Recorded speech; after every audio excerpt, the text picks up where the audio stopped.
Dinilai cacat prosedur dan langgar hukum, pengalihan berkas perkara ex-Jampitsus Febri Adriansyah dari kepolisian ke Kejagung digugat ke pengadilan. Sementara menurut polisi pelimpahan berkas Febri ke Kejagung dilakukan demi sinergitas antar lembaga.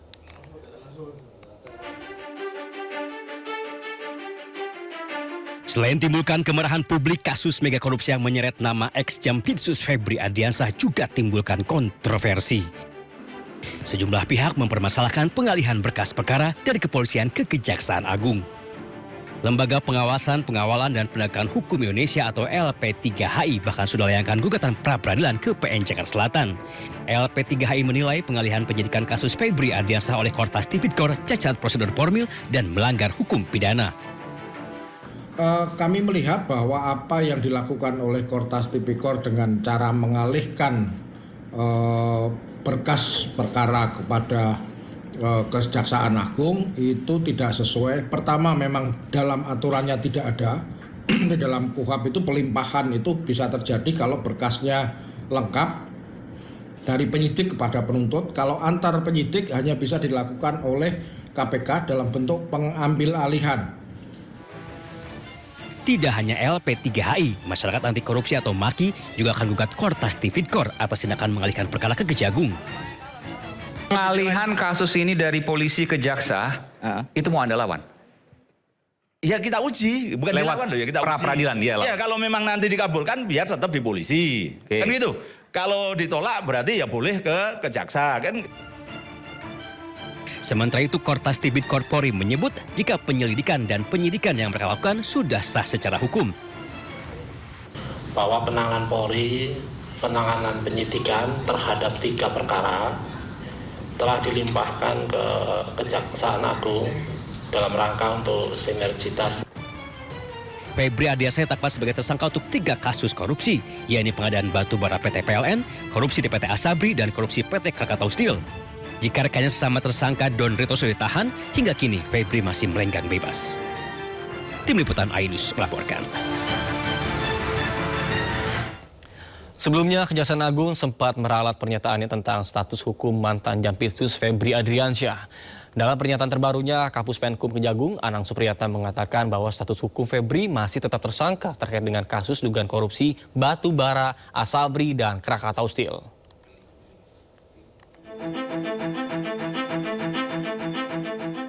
Kejaksaan Agung menerbitkan 3 surat perintah penyidikan atau sprindik setelah penyerahan perkara dari Kortas Tipikor Polri terkait kasus dugaan korupsi batubara, Asabri, dan Krakatau Steel yang melibatkan ex-Jampitsus Febri Adriansyah. Kapus Penkum Kejagung Anang Supriyatna menjelaskan sprindik tersebut menegaskan status Febri tetap tersangka. Hal itu didasari penetapan tersangka yang dilakukan sebelumnya oleh penyidik Kortas Tipikor Polri. Saat ini, Kejaksaan Agung telah menerbitkan sprindik sebanyak 3 sprindik. Ada 3, yaitu terkait sprindik nomor 43, dugaan tindak pidana korupsi dan TPPU untuk PT Krakatau. Yang kedua, sprindik nomor 44, dugaan tindak pidana korupsi untuk perkara PLTU PLN yang bailout. Ketiga, sprindik 45 terkait dengan Asabri, sebagaimana laporan yang kita terima dari penyidik Polri. Jadi sudah dibentuk, dan semenjak diterbitkan sprindik, maka segala kegiatan dan tindakan-tindakan yang bersifat pro justisia sudah beralih kepada penyidik kejaksaan. Dalam proses penyidikan ini, Anang memastikan kolaborasi antar lembaga termasuk supervisi dari KPK dan pengawalan dari legislatif. Kejagung juga telah membentuk tim khusus beranggotakan 9 orang menangani perkara tersebut. Sebagian besar dari 9 orang tersebut pernah bertugas di KPK. Tim Liputan iNews melaporkan. Terima kasih Anda masih bersama kami di Sindo Today bersama saya Nata Arman. Pemirsa, setelah menerima berkas perkara penyidikan dari polisi, penyidik Kejagung langsung periksa ex-Jampitsus Febri Adriansyah. Publik pun ragu, bisakah Kejagung transparan untuk menangani kasus yang menjerat mantan jaksanya sendiri?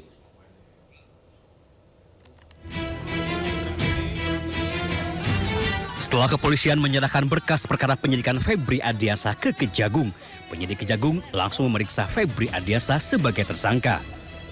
Febri dibidik untuk 3 kasus mega korupsi dan pencucian uang. Walaupun sudah menunjukkan itikat baik menyelidiki kasus Febri, namun banyak pihak meragukan jika Kejagung akan transparan dalam membongkar kasus korupsi yang dilakukan oleh mantan Jampitsusnya. Bahkan ahli politik pertahanan dan keamanan Hermawan Sulistyo ragu jika Kejaksaan Agung akan independen dalam menangani kasus yang menjerat mantan jaksanya sendiri. Nggak mungkin lah independen. Cuman independensi itu derajatnya berapa gitu. Kalau 100% nggak mungkin itu. Intervensi itu sudah dipastikan ada. Wong Menhan aja datang terus nggak takut tuh penyidiknya. Jadi kalau soal independensi saya nggak percaya. Mungkin ada 1-2 nanti jaksanya yang berani, ya kita tunggulah. Kejaksaan Agung tampaknya paham dengan keraguan publik, apalagi yang menjadi tersangka adalah tokoh penting di Kejaksaan Agung. Kejaksaan Agung pun memastikan jika Korps Adiaksa itu akan profesional dan transparan dalam menangani kasus Febri Ardiansah. Kejagung bahkan membuka pintu selebar-lebarnya bagi DPR dan KPK untuk ikut mengawasi proses penyidikan Febri Ardiansah. Kami akan berusaha melakukan penyidikan dengan profesional, transparan dan akuntabel, dan tetap bersinergi baik dengan penyidik dari Kortas Polri maupun di Polda Metro Jaya. Juga kami terbuka untuk disupervisi oleh KPK dan juga diawasi oleh dari DPR. Setelah mengeluarkan 3 surat perintah penyidikan atau sprindik, Kejagung langsung memeriksa Febri Ardiansah dan rekannya Don Rito. Keduanya terjerat 3 mega korupsi di PT Asabri, PT Krakatau Steel, dan pengadaan batubara di PT PLN. Jika Don Rito sudah ditahan, Febri Ardiansah justru hingga kini masih melenggang bebas. Tim Liputan iNews melaporkan. Pemirsa, uang 476 miliar rupiah dan emas 74 kg emas batangan yang ditemukan polisi di rumah Febri Ardiansah diklaim adalah milik Don Rito. Namun benarkah uang dan emas banyak itu hanya milik Don Rito seorang?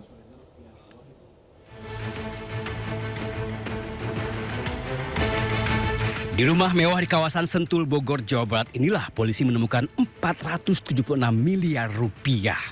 Gepokan uang dari rupiah dan valuta asing tersimpan rapi di dalam brankas di lantai 1. Yang mencengangkan, selain tumpukan uang, polisi juga menemukan 74 kg batang emas. Belakangan diketahui rumah yang digeledah polisi adalah milik Febri Ardiansah. Anehnya, Febri saat itu masih menjabat sebagai Jampitsus, membantah jika duit dan emas di rumahnya bukanlah miliknya. Yang kedua tentang rumah Sentul, ya, itu memang rumah pribadi Jampitsus yang sudah sejak lama. Itu bisa dilihat bagaimana proses kepemilikan sejak awal, ya. Dan mengenai uang tadi kan sudah saya jelaskan yang ditemukan bahwa itu ada pemilik, ya, bahwa itu ada kegiatan, ada orang-orang juga terima kegiatan, itu bisa juga ditanya, kemudian juga ada beberapa kegiatan bangunan yang bisa dicek. Semua kami yakin dapat dipertanggungjawabkan dengan benar. Tak lama si pemilik rumah akhirnya mengundurkan diri sebagai Jampitsus. Bersama rekannya Don Rito, polisi menetapkan keduanya sebagai tersangka korupsi dan pencucian uang. Tak lama muncul pengakuan dari Don Rito. Melalui pengacaranya ia mengaku jika 476 miliar rupiah dan 74 kg emas di rumah Febri adalah miliknya. Tahun 2024, Pak Idon meminta izin membangun brankas. Fungsinya buat apa? Untuk menaruh barang-barang berharga. Karena di situ nanti banyak aktivitas operasional yayasan. Nah, sekarang dikaitkan dengan temuan penggeledahan. Ada 74 kg emas, 12 juta US dolar Singapura dan 4 juta something ya Amerika. Pada saatnya akan kami buka ke publik seluas-luasnya. Yang pasti itu tidak berkaitan dengan Pak Febri. Kini uang dan emas yang diakui milik Don Rito sudah diserahkan polisi ke penyidik Kejaksaan Agung. Pertanyaannya, benarkah tumpukan uang dan emas batangan itu milik Don Rito atau ada pemilik lain yang justru enggan mengakuinya? Tim Liputan iNews melaporkan.